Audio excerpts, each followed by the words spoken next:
The Dragon Boat Festival is a way in which local companies support St Catherine's Hospice. It's a fun day for all the family with rowing competitions on Tilgate Park Lake.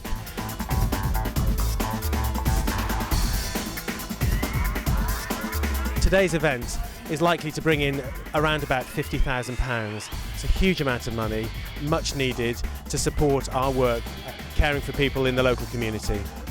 Today has been brilliant. It's a really, really exciting atmosphere with all the music and all the supporters, and really exciting watching the races.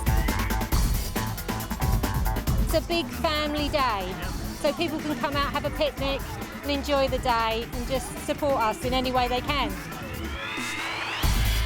It's primarily an opportunity to have some fun, raise some money for a good cause, and to do that in the company of like-minded people.